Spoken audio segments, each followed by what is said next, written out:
Let us start by chanting Namo Tassa. Namo Tassa Bhagavato Arahato Samma Sambuddhassa. Namo Tassa Bhagavato Arahato Samma Sambuddhassa. Namo Tassa Bhagavato Arahato Samma Sambuddhassa.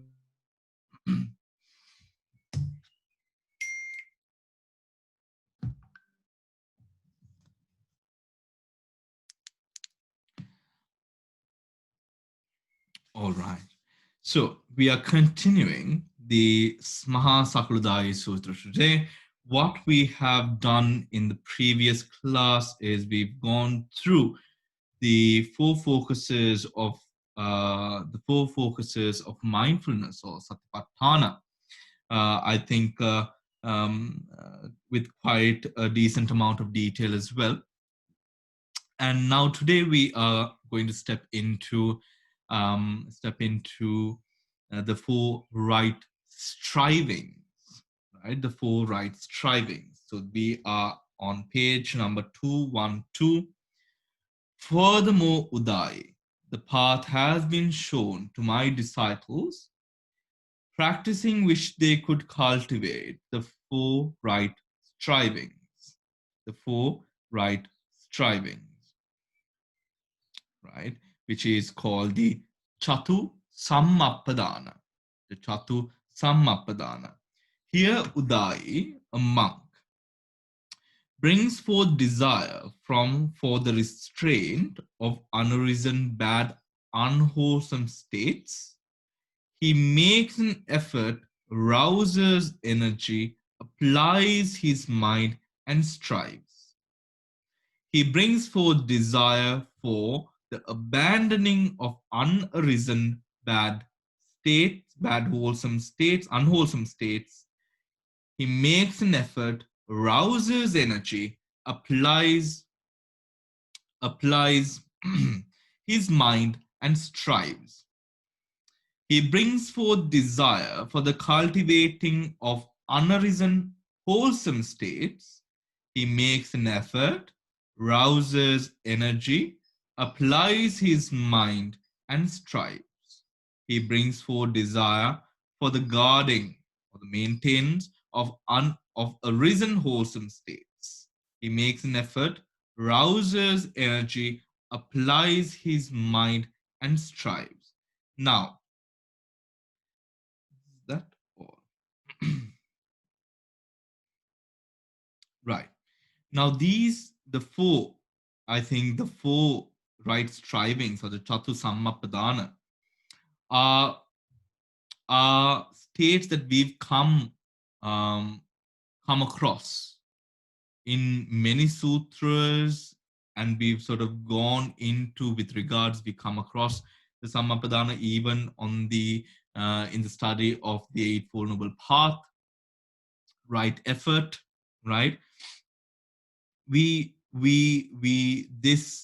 This observance is also known as the Dhamma Dasa, or the mirror of Dhamma, right? The mirror of Dhamma, where the Buddha has um, instructed his disciples to practice a sort of contemplation or recollection with regards to the four right efforts on a daily basis, where they might then be able to judge for themselves whether they have developed or whether they have fallen, or rather not developed, or rather decreased from the states of wholesome that they were in before. If you all are searching for the page, it's page number 213, right? Page number 213.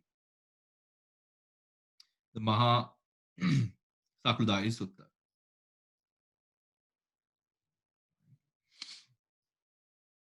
So, in the right efforts, or we also call these, sometimes we see them as, now here, we see them as the right strivings. We sometimes see the word right endeavors. We sometimes see the word also the four right efforts, right? So these are different words that you see used in the Pali Canon, or rather not the Pali Canon, but the translations. Uh, translation of the Pali Canon, the right endeavors, right efforts, right strivings, right? Now these right strivings or the right efforts provide a specific instruction on how to apply the mind towards liberation, right? Now that is what these four right strivings or these four practices are about, right? It is to instruct the mind or keep the mind upon a certain path that leads and ends with liberation, right? The four right strivings. Now, the first being something to do with, we know, we see the word samvara there. What is samvara? Restraint. Restraint. Then we see the word pahana, right? We see the word pahana. What is pahana? Pahana. Pahana is abandoning, right? Restraint, abandoning. Then we see there being the word bhavana. Now that is development, right? That is development. And we see the word anurakana, that is protecting, protecting, right?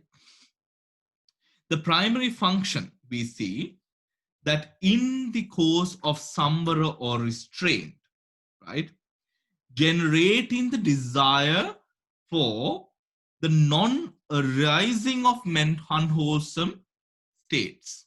Now, the non arising of developing a desire for the non arising of unwholesome states.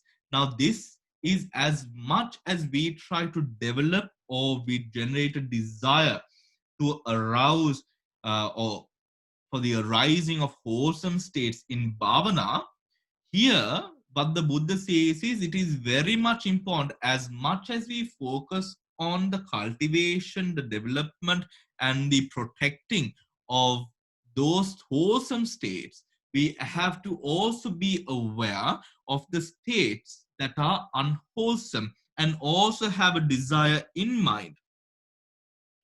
Also have a desire in mind where we are able to, um, where we are able to keep the unwholesome states from arising in our minds. Now that is as much important as we desire to um, develop on the wholesome. Now this specific part, there is also neuroscientific evidence which states that one telling oneself not to do a certain thing or to keep away from a certain position or a certain area, whatever it is much, much more efficient than trying to tell the mind that it is all right, or if there is a better option, if there is a better option than the bad, right? It is much more of a, it is said that it is much more of a efficient way to deal with the desires of the mind, desires guiding us towards those which are unwholesome states. Unwholesome states. Now, I think this is very, very much clear. We've gone through these states, right? Another point of information as we study the right efforts, right? We must also connect this to the faculties which we will be discussing today. The efforts directly is, or directly as you develop the efforts, you also directly influence the standard of development of the virya indriya, or the faculty of effort, right? The faculty of effort, we call it. Now, these faculty, the faculty of effort, right, is the sixth factor, is the sixth factor that we deal with even within the Noble Eightfold Path, Noble Eightfold Path. So these, again, to sort of mention or to sort of enlighten ourselves on the fact that these factors or these practices are very much connected with one another, with one another, right? Now, moving on. Moving on. Before we move on, do you have any questions regarding this category? I think it is quite straightforward. Hmm? If you have any questions, you can use the hand up option. All right. All right. So, moving on. The four parts of spiritual power. Furthermore, Uday, the path has been shown to my disciples, practicing which they would cultivate, the four parts of spiritual power, right? The four parts of spiritual power. Now, what we call is the Iddhipada, the Iddhipada. Now, here Uday, a monk, cultivates the basis of spiritual success that is accomplished in concentration due to enthusiasm, chanda. He cultivates a basis of spiritual success that is accomplished in the concentration due to effort, virya, and forces of exertion. He cultivates a basis of spiritual success that is accomplished in concentration due to mind and forces exertion, chitta. He cultivates a basis of spiritual success that is accomplished in concentration due to investigation and forces of exertion, vimansa. And in this way, many disciples of mine, well, having attained the accomplishment and perfection of direct knowledge, right? Of direct knowledge. Now, with regards to the Iddhipadas, these Iddhipadas are as the translation remains, these are the powers that support the practice, chanda, chitta, virya, vimansa, right? These are what supports the practice and enables one to progress in the path of practice. When we talk about the base of success, right, it is conceived as the interplay of the three components, right, which is the meditative concentration, forces of endeavor, that is the right striving, right, the right strivings, right, and the powers that we are talking about now, it is in a way completely linked with one another, because these it is by a part of by the basis of mutual help, right? In Patana we speak of this law of consciousness by the term anya manya pachaya. Anya manya pachaya, that is the law of mutual conditioning. In this law of mutual conditioning, what we focus or what we are taught is that in the mind, or even within, actually not the mind, but some phenomena arises or is supported, or their existence is supported by the mutual arising of another phenomena, and the support is vice versa, allowing all A and B to both sustain oneself.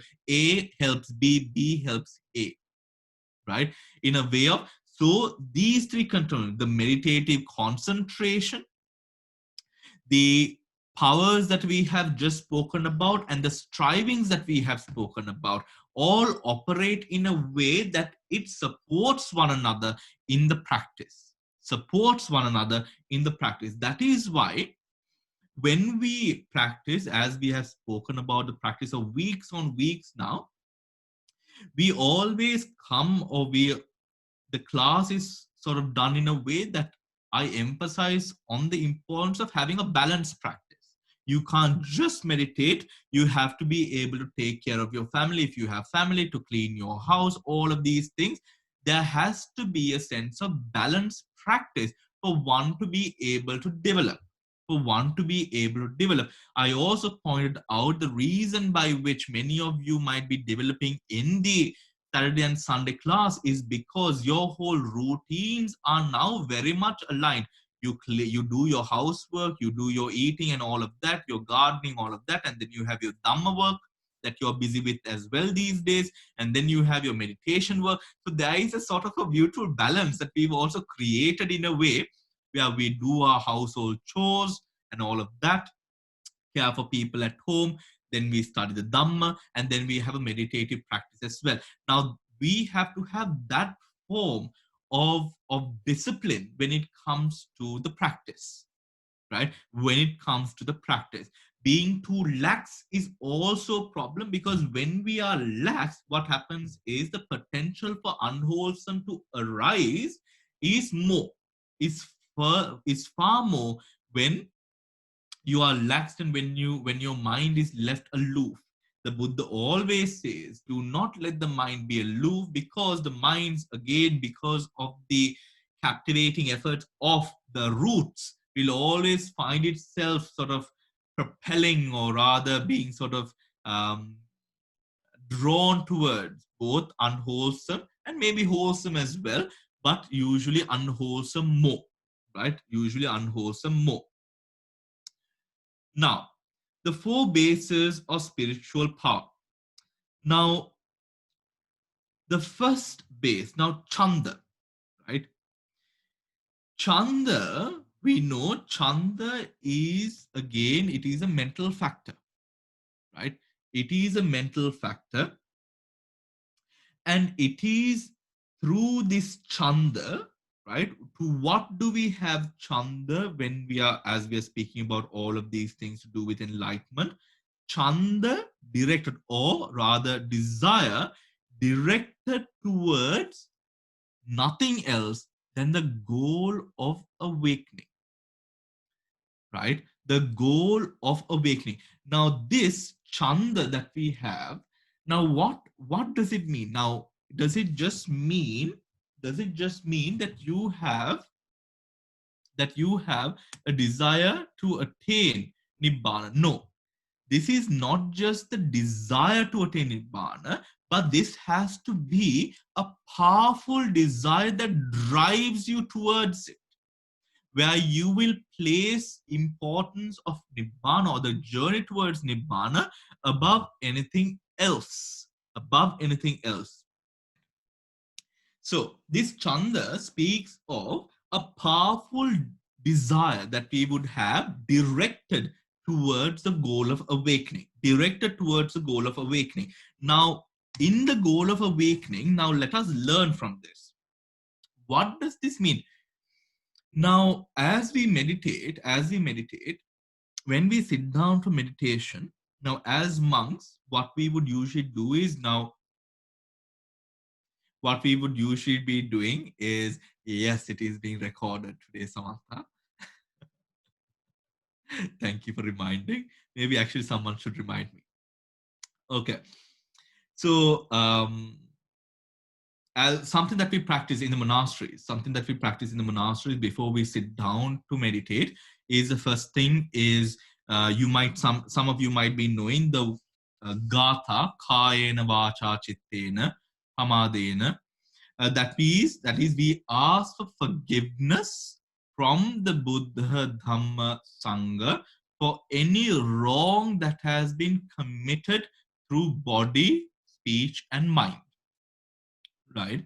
That is the first thing that we will do before we progress upon before we continue or start meditating.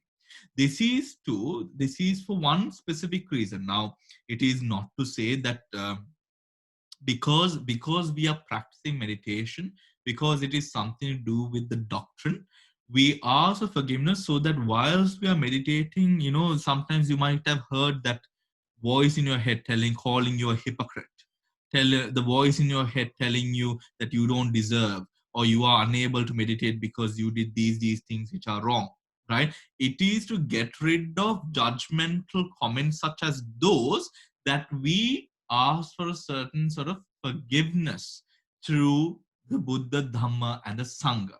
right? It clears and smoothens the path a bit more, right?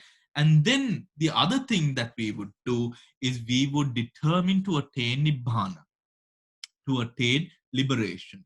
Now, when we deal with difficulties in our meditation, when we sometimes stumble upon rocky roads, when we hit walls in our meditation, all of that, or even if we have pleasurable experiences in meditation, whatever it is, pleasurable and not so pleasurable, because we identify with the desire to attain nibbana, we do not sort of find ourselves in a situation where you tell yourself or you are very bothered by the experiences that you've had during your meditative sittings, right?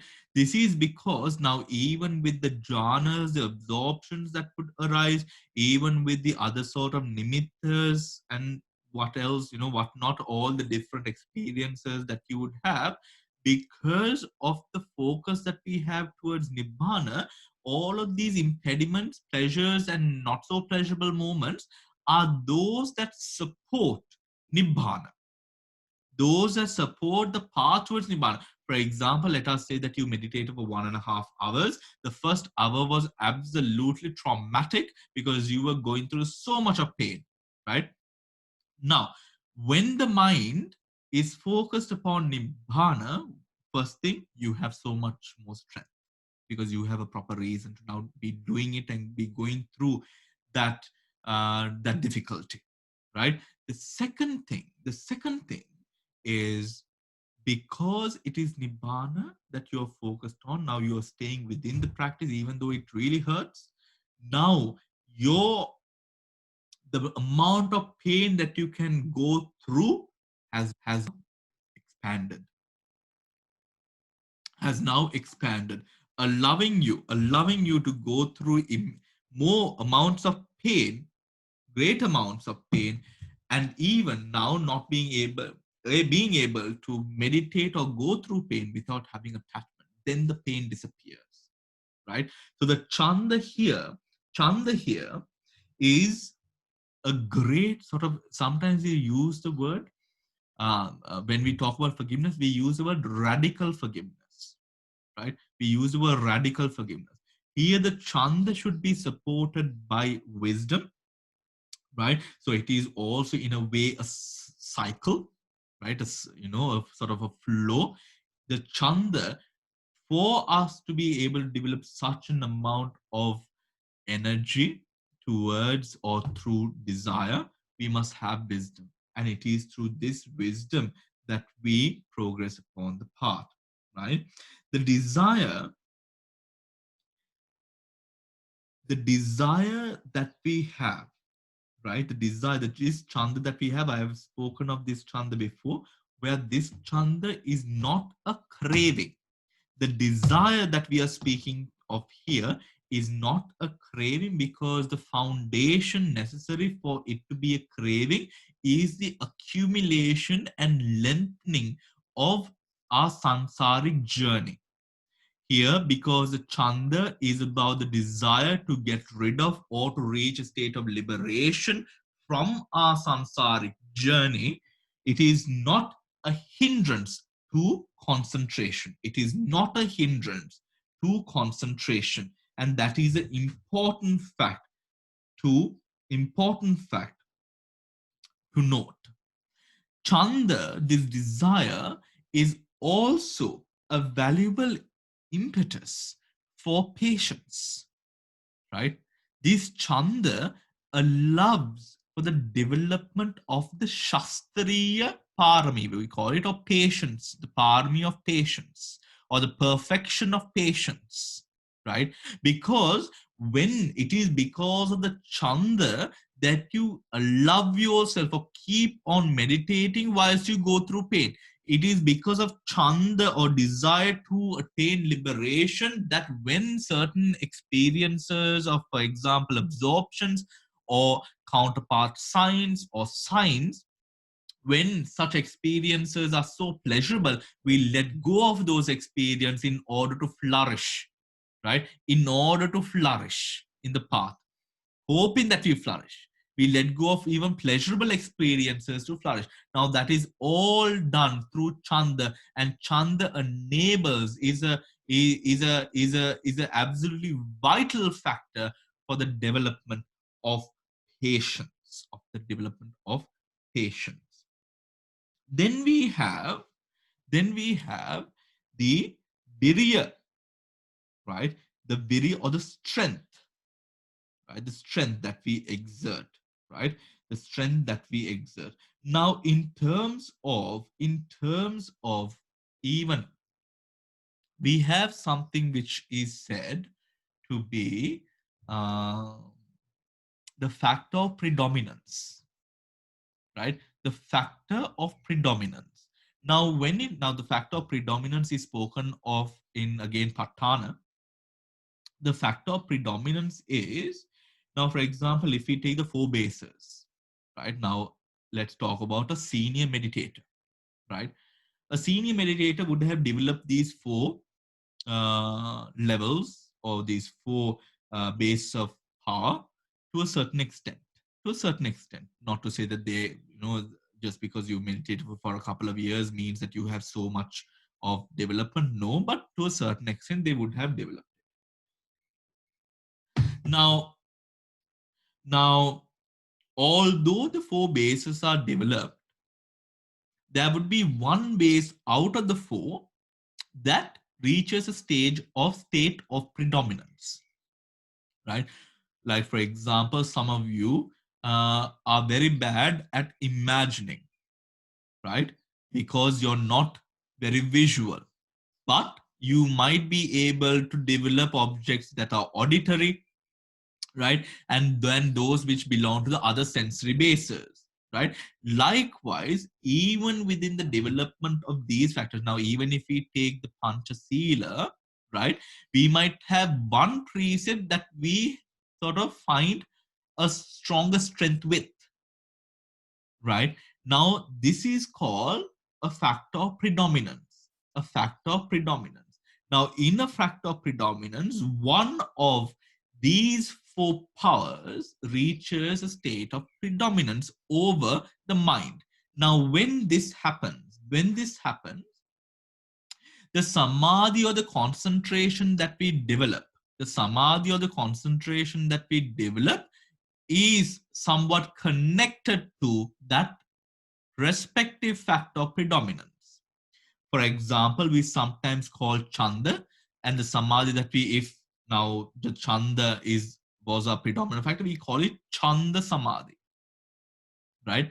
We call it virya samadhi, we call it chitta samadhi, and vimansa samadhi, right? This is to say that sometimes these factors, because of the nature of predominance, sometimes we develop them in a way where these one of these factors reaches a state, and because of that we reach a certain stage of samadhi, and we call it then chanda samadhi, virya samadhi, chitta samadhi, or vimansa samadhi, right? Vimansa samadhi. Now, coming down to virya, right?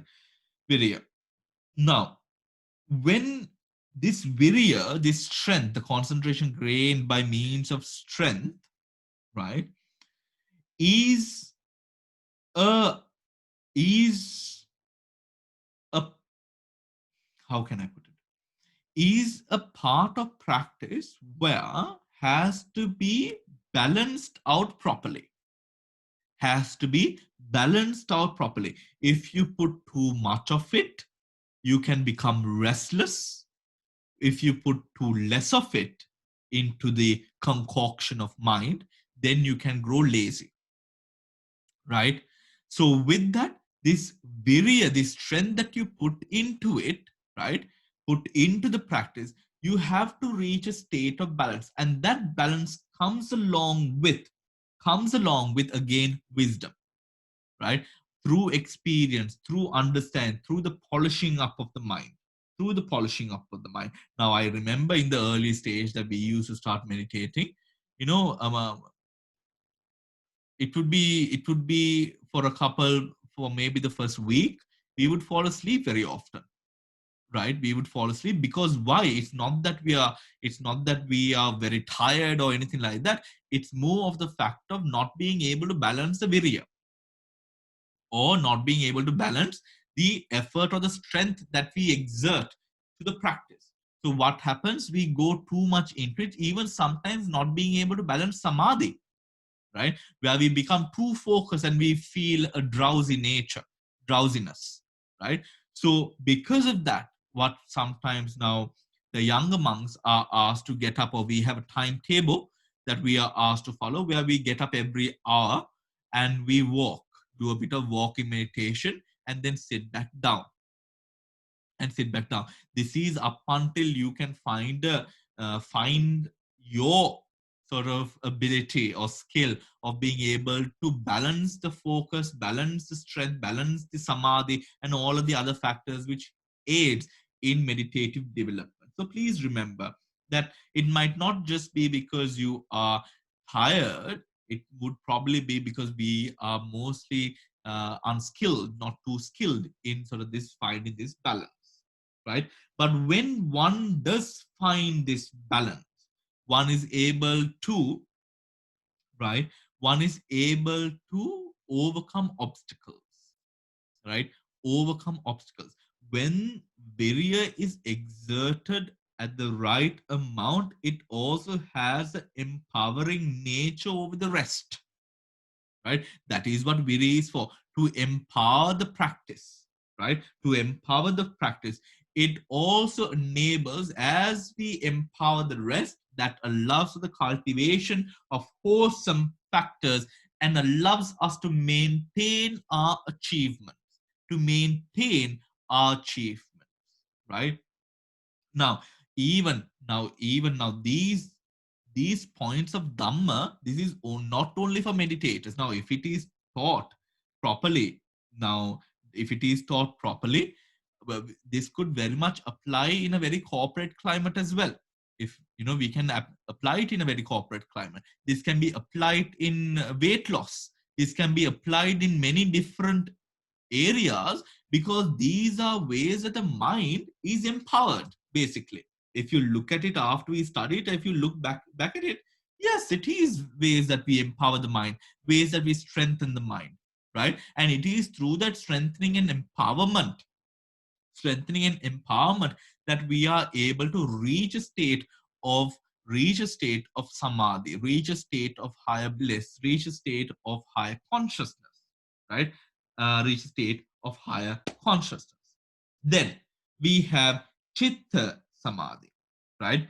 Chitta samadhi. Now, chitta samadhi, or this the chitta, the concentration gained by means of mind, is developed through the neutral purity of consciousness. Now, why is it neutral purity? Because now sometimes when we run behind certain things, even when we run behind things that are, now let's say, if we are running too much behind merit making ceremonies, right? Now that becomes an impediment to your practice, right? Now here, it is important that when we talk about chitta, it is important that chitta has a natural plus neutral purity of mind, right? Where we are balanced in that aspect as well, right? Balance in that aspect as well. And the mind needs to be unified with the goal that we are trying to achieve. With the goal that we are trying to achieve. Now, in your mind, I think we spoke about it briefly. We've been speaking about things for the past couple of weeks, which we've discussed in Abhidhamma as well as the suttas. Now, if one person is doubtful whether one really wants to attain nibbana, then that is a doubt that one must discuss with a Kalyan Mitra.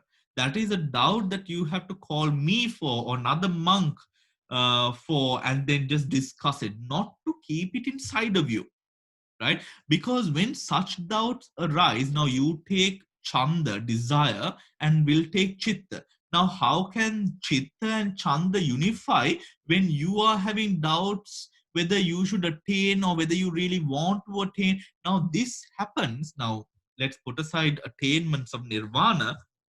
Let's put aside attainments of nirvana, and let's think about um, even with regards to morality, right?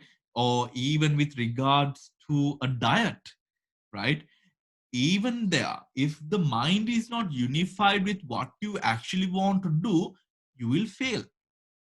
You will fail miserably, right? That is why it is very important when these kinds of doubts arise, that these kinds of doubts arise, that it is very important that you figure it through.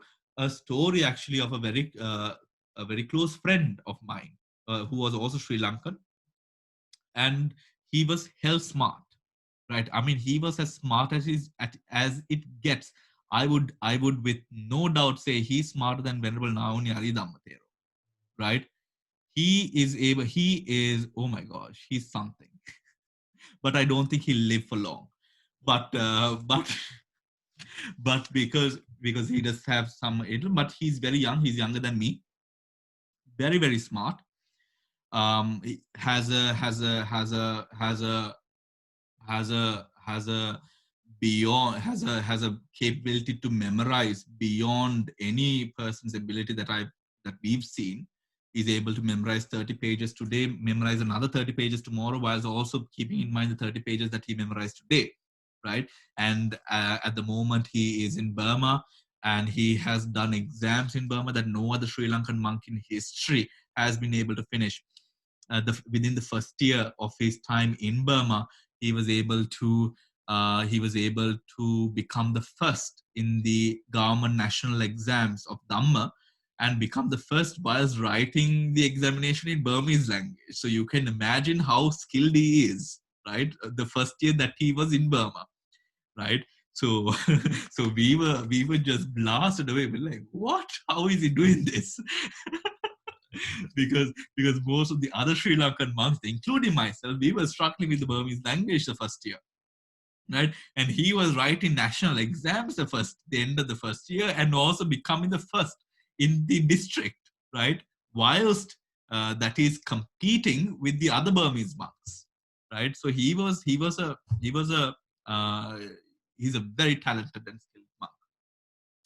And so he at one point he had a doubt regarding the Buddha, right? Now these kind of doubts, now even when we speak about niyata mithya drushtika, um, I forget how can we translate niyata mithya drushtika to Pali. Mithya drushtika is wrong view. Niyata is one who has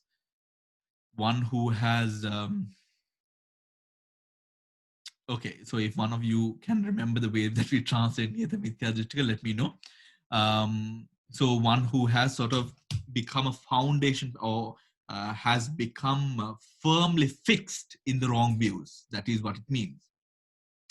So it is only actually smart people who are not so smart, people who do not have a strong cognitive ability cannot reach such states, because you need to really be able to um, put things together, which only people of that intellect can do, right? So he had a doubt that arose in his mind with regards to the Buddha Jnana, right? Whether the Buddha was actually as much as, had must qualities as, or was able, or was as smart as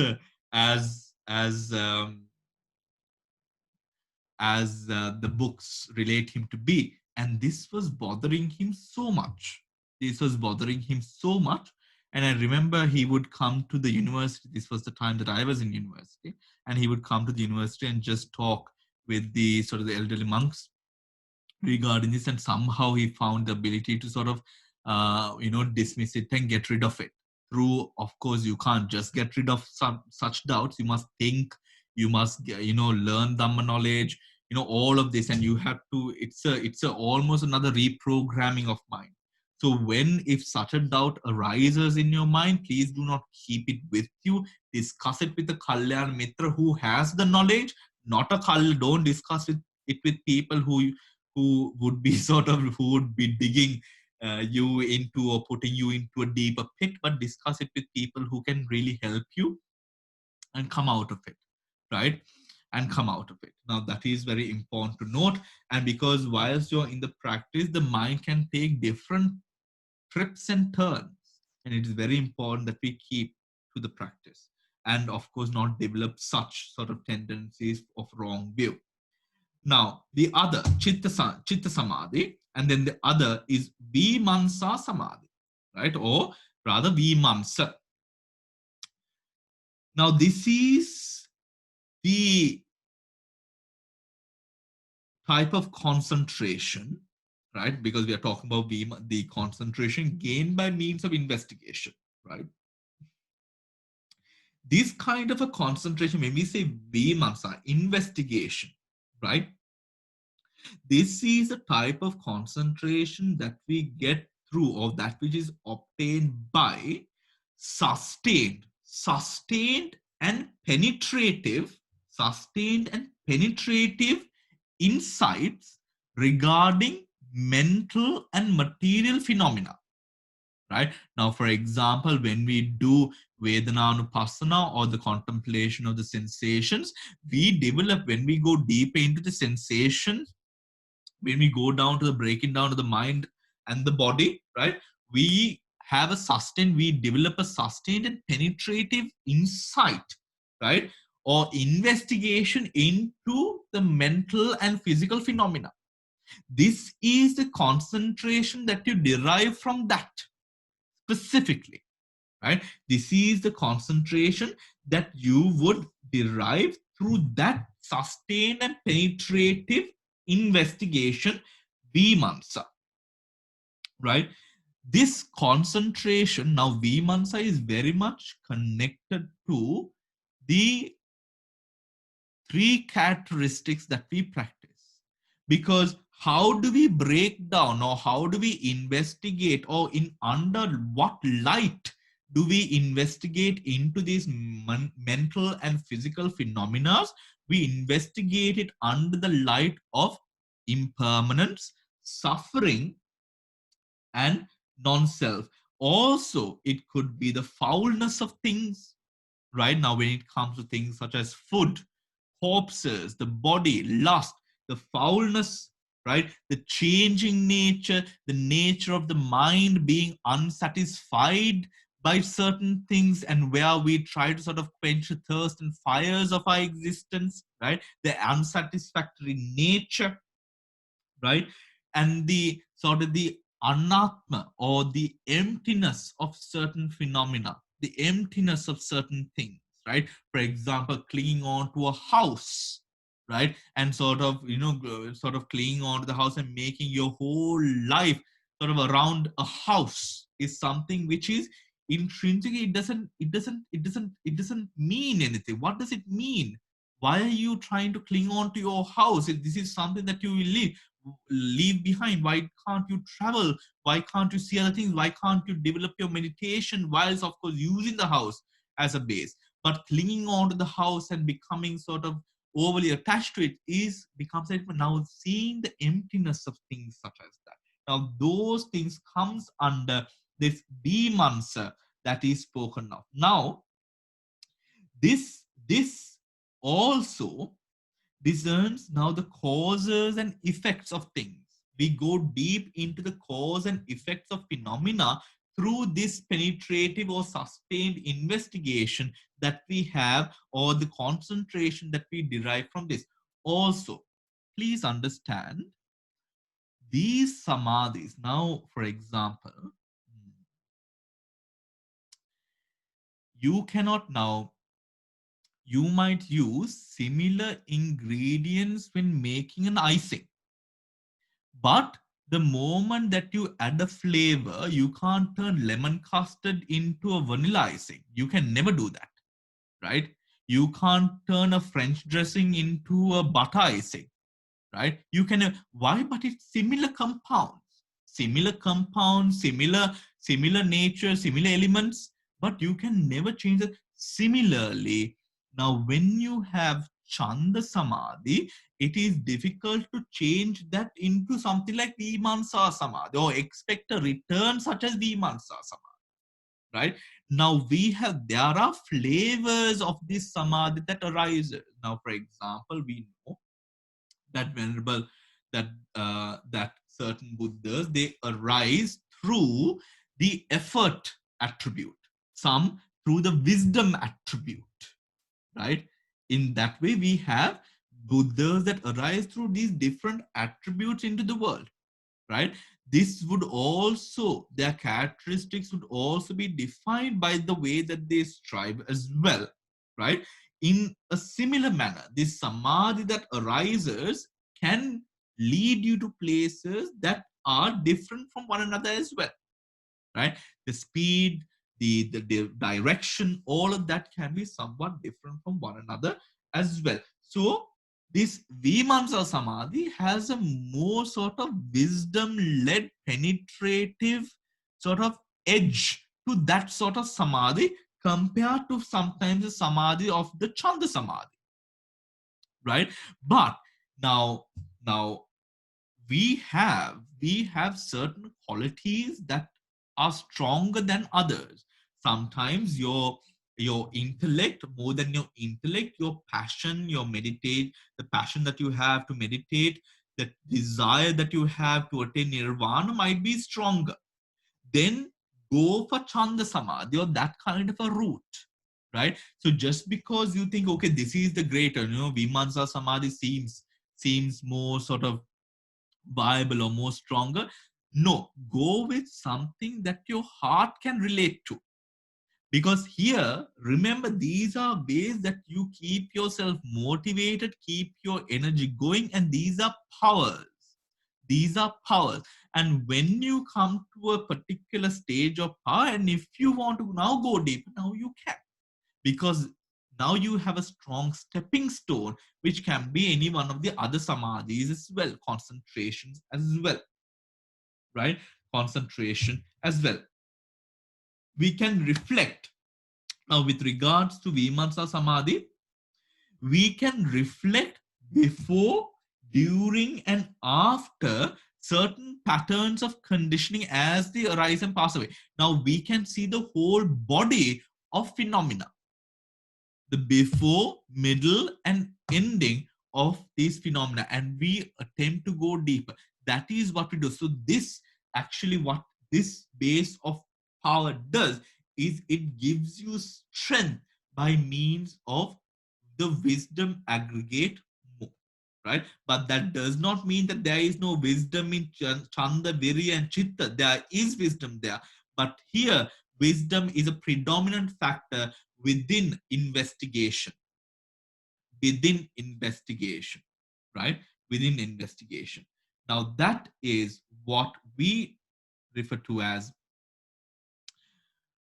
the four parts of spiritual power. Now, does anyone have any questions regarding that section?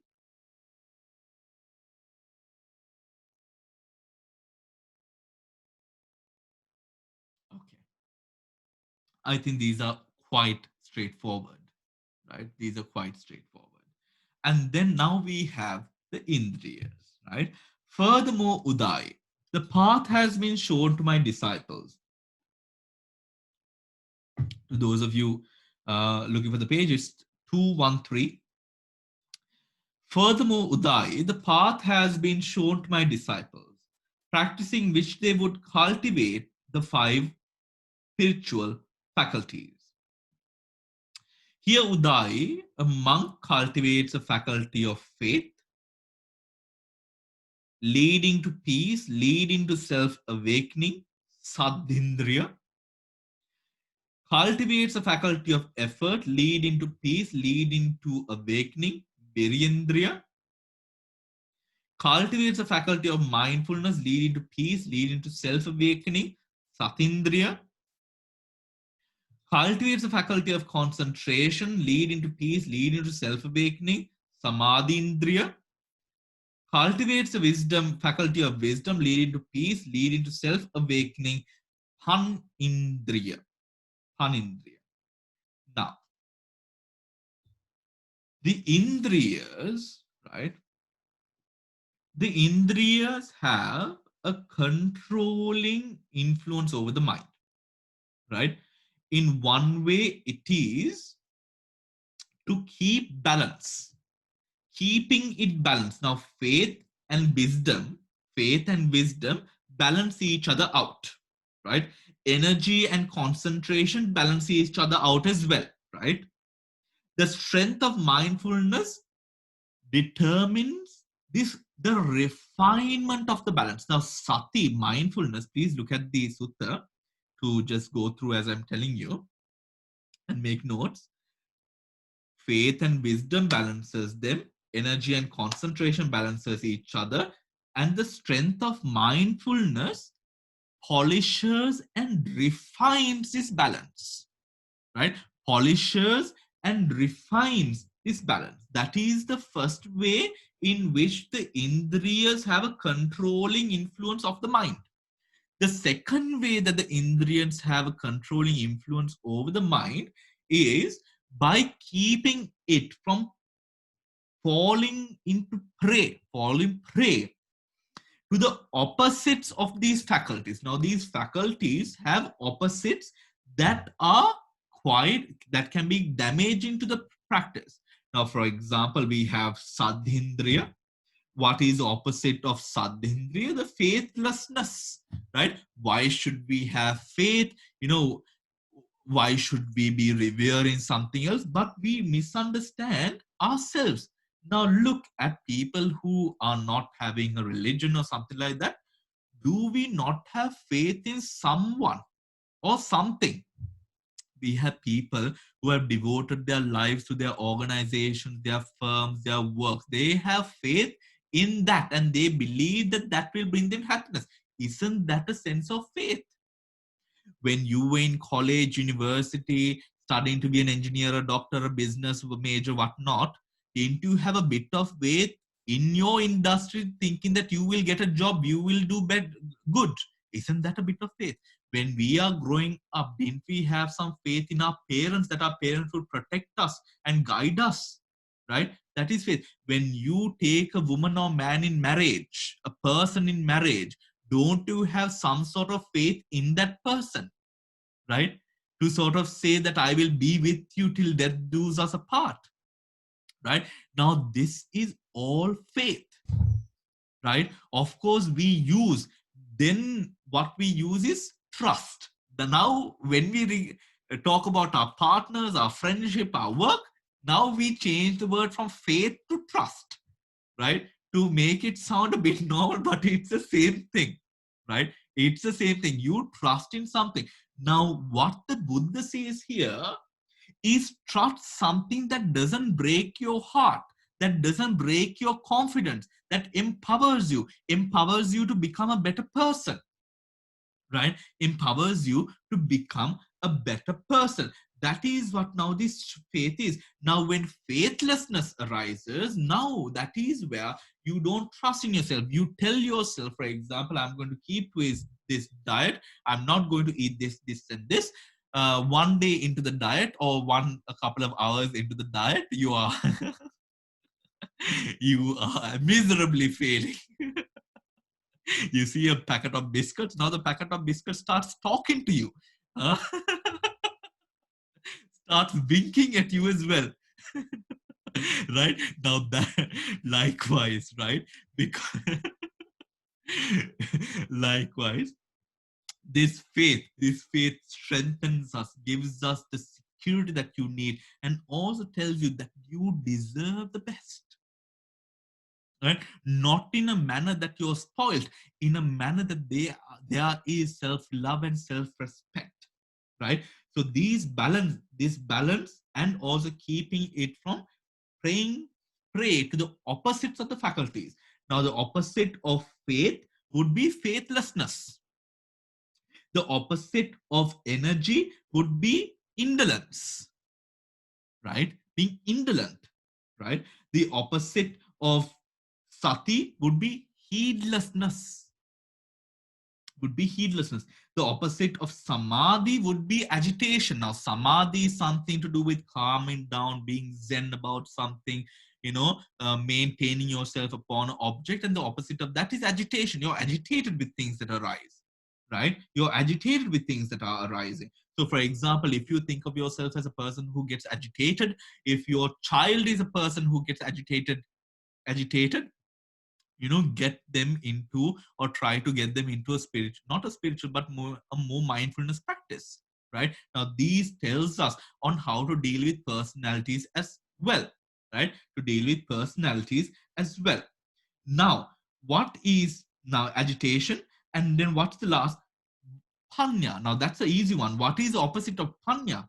Ignorance, right? Where you are ignorant, right? Now, the indriyas specifically work in keeping the mind strong and also pushing aside the opposites that can come into the mind to damage the practice, right? Damage the practice. So again, faith, shraddha, the opposite of that would be faithlessness. Virya, the opposite of that would be indolence. Mindfulness, the opposite of that would be agitation. Um, Agitation. I'm sorry, heedlessness, and then samadhi would be agitation, and then the last panya or wisdom, the opposite of that would be ignorance, right? Now, when we take shraddhindriya or faith, right? Now, this is usually translated as conviction, right? Conviction, trust, confidence, right? The West has got used to using the word trust actually more often now, and I think it is good that we use the word trust more, because because we live in countries that are more Catholic, and within the Catholic or the Christian Catholic or assemblies of Church of England faiths, the way that they would perceive faith is very, very different to the way that we perceive faith in our religion, because of the cultural implications that we have, right? So as a country, the way people here see faith is a little bit more different to the way we see faith, or the meaning of the word faith, right? Now, the when it comes to faith, now we spoke about balance, and one of the primary natures or primary functions of indriyas, or these faculties, is to find this balance. Now, when it comes to faith, right, faith is always balanced by wisdom, right? That is where now the rest we call it blind faith. But blind faith, we do not talk about bhakti. Now, blind faith is referred to as bhakti. Bhakti is not used in is not a word used in Buddhism. Faith is always balanced by wisdom. You need, if you have faith, you need wisdom, or else you start doing very foolish things. You start doing very, very foolish things that damages, for one, damages Buddhism, right? And the way that people, because through the way people look at you, and two, it makes you a very foolish person, right? So the Buddha has always spoken of faith. When he speaks about faith, when he speaks about shraddha, there is a prajna attribute. And when prajna is there within Buddhism, please know, people are encouraged to question. People are encouraged to sort of not to just accept, right? And that is one part. Credulity, I think it is called, isn't it? Where people are very welcoming to the idea of accepting ideas. Credulity, right? Now, being having this credulity, right, is one of the dangers of not having a balanced faith. Then with credulity, what happens is you accept everything, right? Now, something that happens is sometimes even monks actually, sometimes they say, thus has been said, this has been said by the Buddha. When you look into it, it is nowhere in the Tipitaka. Right? It is nowhere in the Tipitaka, but thus has been said. Right now, people, I think now, even with a lot of these memes and sort of quotes that go around in the internet, sometimes now on Instagram, Facebook, you see a lot of people posting these Buddhist quotes. And some of these quotes, actually, they're not in Buddhism, right? Most of them are not in Buddhism. But now that is something like credulity, where you, because the Buddha's word has been used, that is where the Buddha says, no, question, right? How is this practical, right? That part is very much necessary within the mind of a practitioner, right? Within the mind of a practitioner, the one who sort of discerns, the one who just does not. No, it's not credibility, it's credulity, right? It's not credibility, it's credulity, where I think, search it up, it's a word that is used to say a person that is who readily accepts, right? A person who is readily accepts. It's called credulity, right? So, yes. So we have to find balance in this Shraddha, right? Now, how do we find balance in this Shraddha, right? One is the teachings, right? Through finding that the practice. Now, for example, how I personally found Shraddha in Buddhism, because as most of you do know, I wasn't a born Buddhist. How I found credibility, not credibility, how I found sort of trust in the teachings is actually by starting to meditate, right? So the things that I couldn't do with the Bible, I could do now with meditation, because I could now sort of control the banter in my mind was slowing down. I didn't have this internal dialogue was quieter. My mind was calmer. Restlessness parts disappeared slowly. That is how I gained some sort of interest into Buddhism as I started to meditate. So with that, similarly now Shraddha, when Shraddha, how do you develop this Shraddha? Through the efficacy of the practice of the teachings of the Buddha, right? That's one. The other is confidence in the Buddha, right? Confidence in what the Buddha has taught, or in other words, confidence in the goal, right? That this kind of states, that these kinds of states can be, that happiness can be achieved, right? That about nirvana, nibbana, right? And also, it could be cause and effect. It could be the Four Noble Truths, right? That you have this trust upon. It is through those things that you develop trust. You do not develop trust by the amounts of lanterns that are lit. You don't develop trust with the amount of beautiful flower arrangements. You do not, now those are not things, right? No, yes, those are nice. Those are beautiful.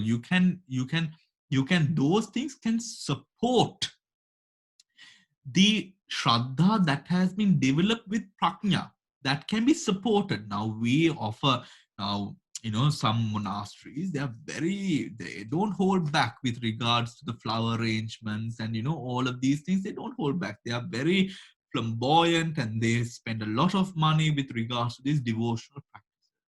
But these devotional practices in Buddhism come second, or is to be developed second after the development of Shraddha through wisdom first, right? Or else what happens is the Buddha is seen as a god almost, right? The Buddha is seen or worshipped as a god almost, and that is not what the Buddha is there for, right? The Buddha is there for the practice, the Dhamma, and our motivation must come from the practice and the Dhamma, right? From the motivation of the practice and the Dhamma. So the flowers and decor and all of that is second place, right? Those can support your prajna. Those can support the faith that has arisen due to the prajna, but it will not come in the Buddhist, in the correct Buddhist practice. It will not come first, right? It will not come first, right? Even now, I would say even giving a dana would come before the decor and the flower arrangements and all of that, right? Even something as giving a dana to, let's say, monks or lay people or orphans or cancer patients or dogs and vultures, whatever it is, right? Even that would come before, because why? That is a practical approach to prajna and the development of you're actually doing a perfection, right? You're actually doing or practicing a perfection, perfecting the dana parami, the perfection of generosity, right? So please note that.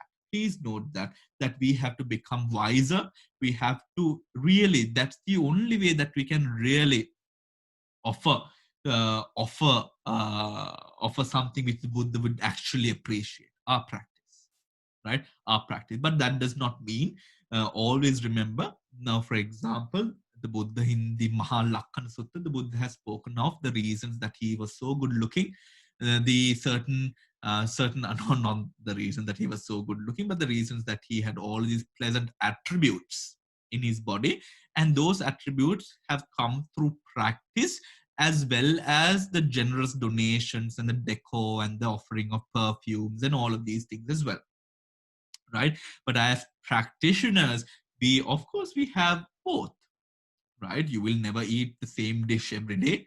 You will have variety, you will have different. So likewise, have a balance, keep things interesting, have a balance in your life. Do a pinkama or do a merit making ceremony. Do practice something which is to do with meditation, and that offer that as well. That makes a powerful practitioner, right?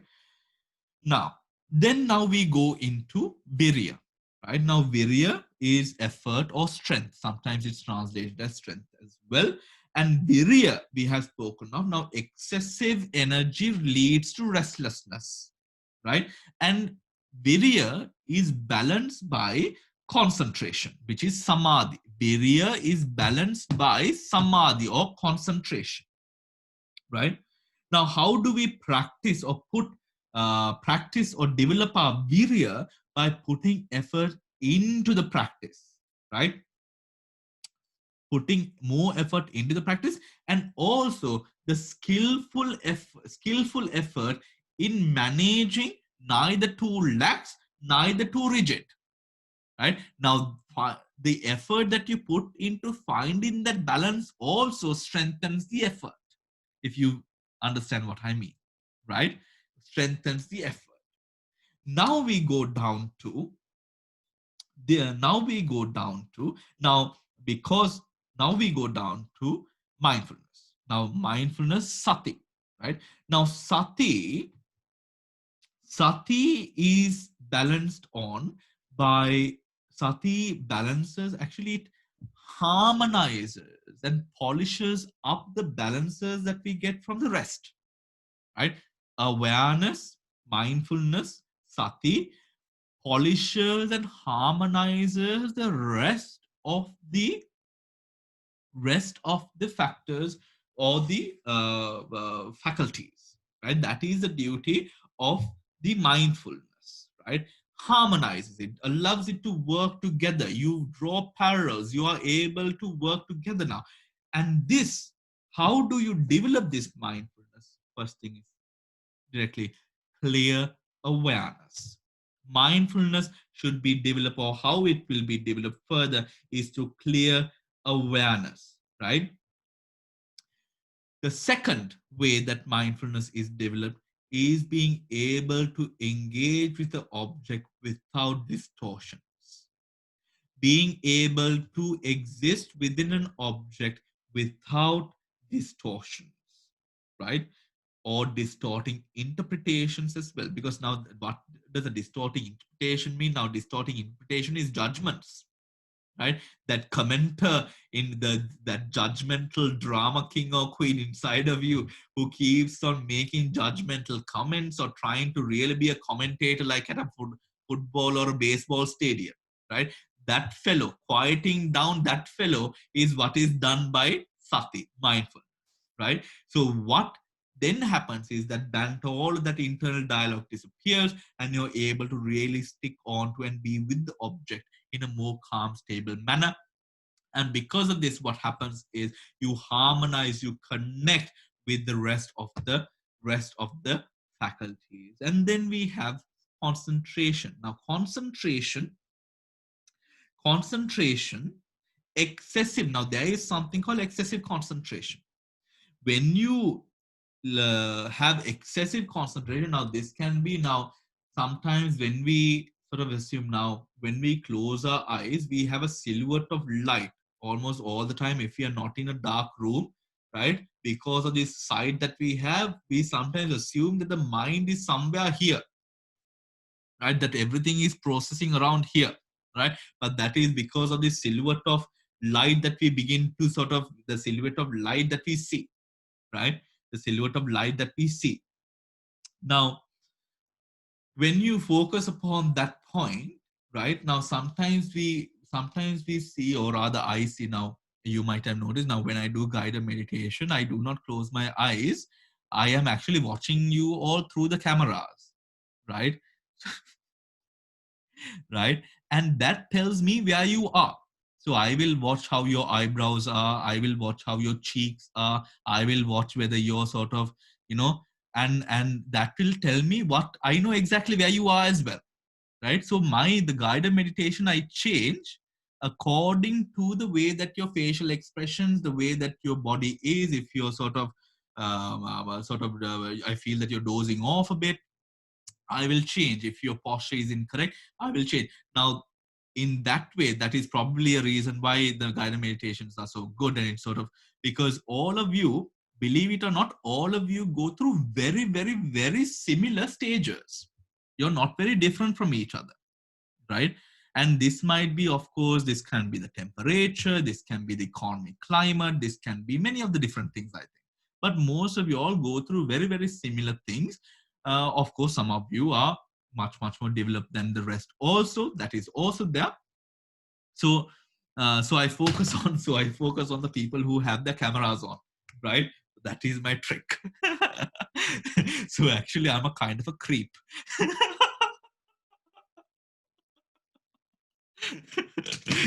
She's a kind of a creep. What a thing to say. Now, now, now when we okay.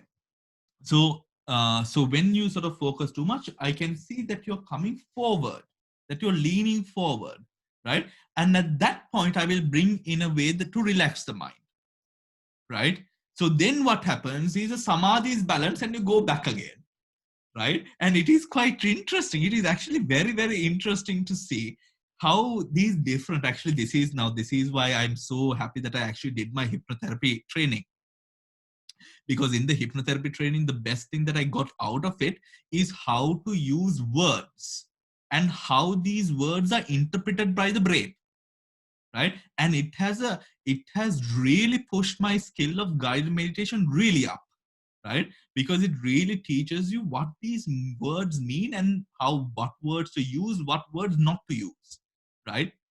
So I'm very happy about that. Very happy about that. And that is now you would see now with that coming forward, now that is a sign that the samadhis to all the effort now makes it the samadhis too much. So you need to relax back again, right? You need to relax back away. So excessive concentration leads, when you go beyond a certain point, you fall, you feel drowsy, you feel a sense of dullness, and you want to now sort of stop it and sleep, right?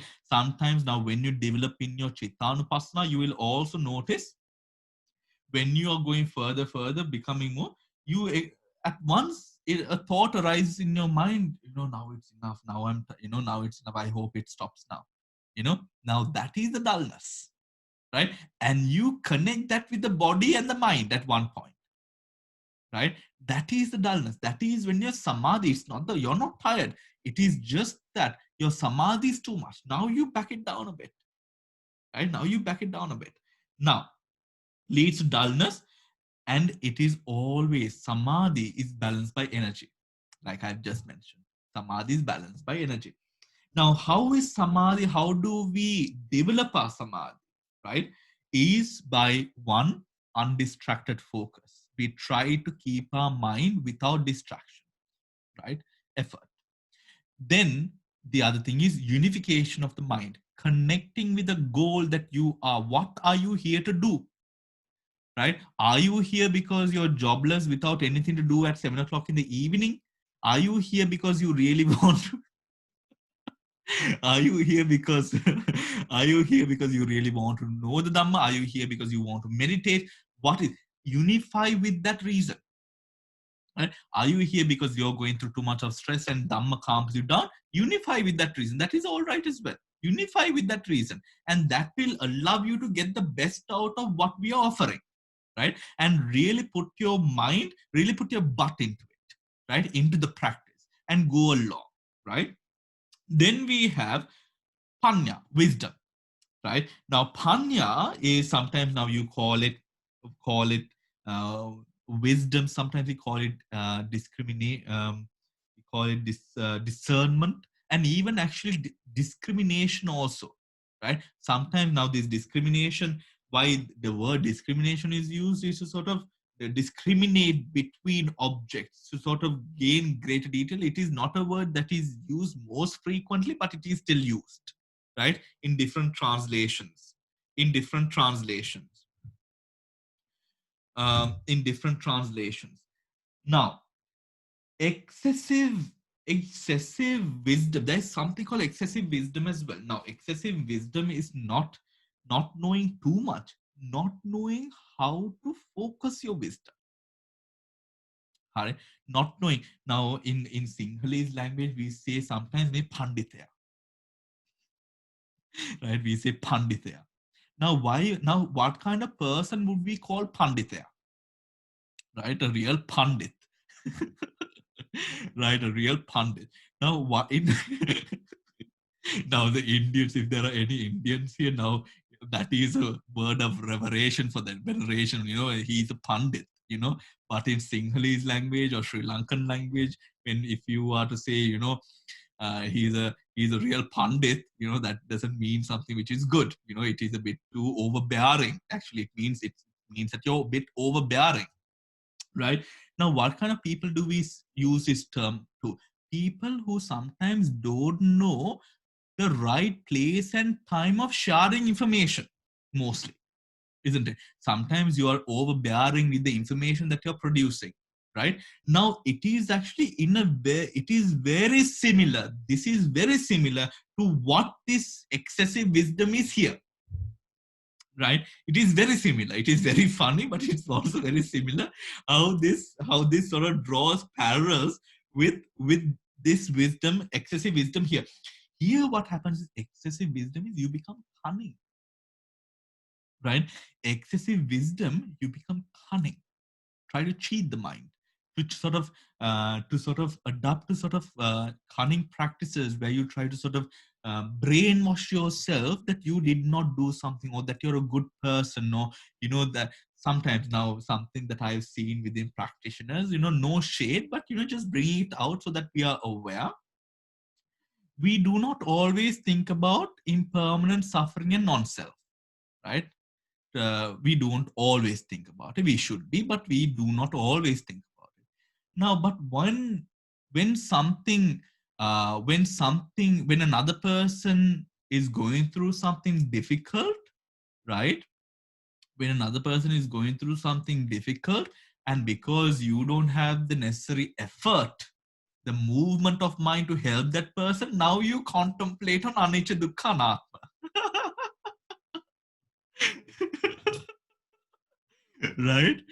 now, now all of a sudden you are a fully blown practitioner, right?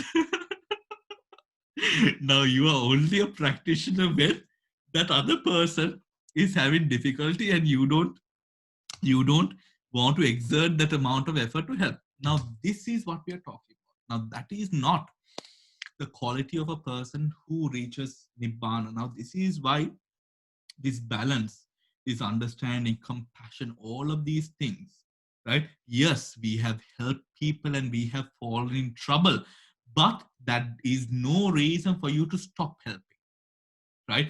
And it is very important. It is very important that we do not sort of blind ourselves, and use the Dhamma to when it suits and when it is beneficial for us, right? Now you can say all the lies in the world, right? But when it comes to a certain person, now you don't want to lie. Now you are, now that is a akusala. That is sometimes something that is even worse. Even worse. Now, for example, if take we would take mm, okay. So for a monk, now this is something actually that our teachers taught us, right? Now for monks, we cannot say, I like this food, I like this curry, I like this, I like that. You're not supposed to say, right? That is a way of sort of maintaining your humility, maintaining your ability to consume whatever which is offered, right? And then you have that type of monk who pretends that he doesn't like anything. You understand, right? I have no desires for food, right? Our teachers say, if that is the mind that you're having, please ask the devotees for whatever you want. Actually, that is something that the teachers actually taught us, because what the master said was, he said, the the disgust in pretending to be something that you're not is much more humiliating than you asking for something that you actually like, right? So, and it is a worse a karma to pretend and to be a hypocrite, right, than to actually just voice what you want and ask the person, right? Because now us asking a person means asking a person who has offered, like, please Bhante, please tell me if you have anything that you like, right? Then he says, please go ahead and ask rather than pretending, right? Please go ahead and ask rather than pretending, right? So um uh, so yes, so that is a place that we must actually find when we have too much of wisdom, or sometimes when we use wisdom or the knowledge that we have of Dhamma in positions that are cunning and are only beneficial to when we think is beneficial to us, right? That must not be. That is also like the Buddha uses the example of a log in the Daru Khandopama Sutta, where a log rots from the inside, right? Outside you see it looks a nice, strong, firm piece of log, right? But from inside, it has rot. But the moment you sometimes touch it also from the outside, your hand sinks into it, right? The Buddha says it's something like that. The more that you get used to using the Dhamma for your benefit, you start rotting inside. And now the same wisdom that can give you enlightenment is something that you use to destroy yourself. Yeah, because the more cunning we become with it. Now, right? Cunning we become with it. Now, this wisdom is balanced by faith, right? Being too smart is balanced by faith, right? That is where now the faith balances it out, right? Things that we would do, the things that we would not do, right? It balances it out. And now, when we look at faith, all right, how do we develop? I'm sorry, when we look at wisdom, how do we develop wisdom? Wisdom is developed, right, by directly discerning, by breaking apart, penetrating into things that are arising and passing away at the moment, right? Penetrative insights. That is a practice that helps you develop this wisdom, and by the attainment of the goal. The attainment of the goal, right? These are two ways. So by doing vipassana practice, your wisdom is actually increasing moment by moment to moment, right? We must remember that. So that is why we must practice, keep on practicing meditation, because that gives us the ability to sort of polish on all of these factors, right? Now, as we develop faith, energy, sati, samadhi, I'm sorry, faith, energy, mindfulness, concentration, and wisdom, right? All of that is developed. And when we do develop, there is where we now, with the wisdom, we develop right view, samadhi, right? The right view. Now, right view, right? Now, when it comes, now, when you practice faith, energy, mindfulness, concentration, all of these five, right? You have a certain amount of confirmation now, confirmation regarding the practice in your mind, right? Now someone, a friend of yours, tells you, when you meditate, your restlessness reduces, restlessness of mind reduces. You start practicing, now you reconfirm to yourself that it does do what it says it does, right? That reconfirmation process, there's a reconfirmation process that happens. And this reconfirmation process, right, the data that you derive through the reconfirmation process turns into jnana, knowledge, right? Turns into jnana or knowledge. Now this goes again, now it goes through a polishing up process. Now from the wisdom, it goes up again to the polishing up of the, this is within the path. Huh? We are talking about within the path. It goes through a polishing up process where this Shraddha is now rooted in a right view. Now, because you have discerned, you have a discernment regarding the practice, a reconfirmation regarding the practice by the end of the prajna. And then, like for example, in the Eightfold Noble Path, remember we go down and we come up again, right? To the, we do the love, we do the mundane technique, and then we come up again and do the supramundane technique. We will explain, we will go into that later. But like that cycle, we go through a process of polishing up. Now the Shraddha, what happens is polished up with this right view, right? With this right view. And then the energy, mindfulness, and concentration, it starts in the training of right effort, right mindfulness, and right concentration that support meditative development. Now that is the second time that we come down. Then the energy, sati, and samadhi. So the shraddha and the panya supports right view. Please write it down. The energy, mindfulness, and concentration support some right effort, right mindfulness, and right concentration. That then supports us on the path towards nirvana, right? Us supports us to the path towards nirvana. Now when these are developed, when these indriyas are developed, now these are the indriyas that allows one to specifically develop themselves into the stage of sotapannahood. It becomes unshakable, right? It becomes unshakable. That is why one should really now, one should really look at this and judge for yourself. Do this actually, make it a practice. How does this, now what you have read, what we have studied, how does this apply to me, right? How does this apply to me? Ask yourself that and start implementing, right? Start implementing. Do you think that you have too little shraddha? You have been studying Buddhism for so long, but it seems like you do not have this sort of, I like to use the word romanticizing the Buddha, right? Romanticizing the Buddha is something that I like to, and there is actually a book also called it's called Romance in the Buddha, right?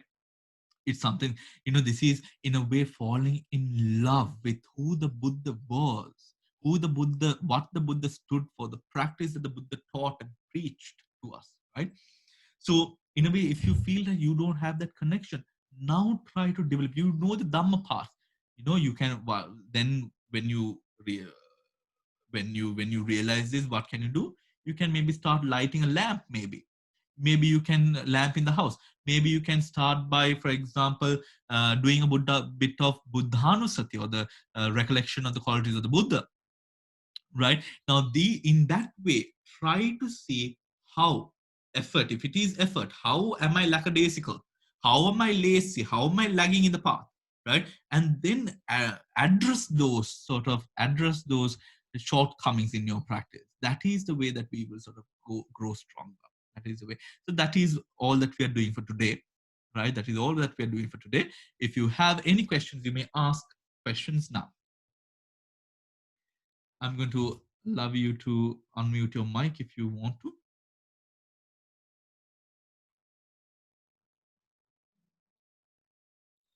Okay. So do we have any questions today?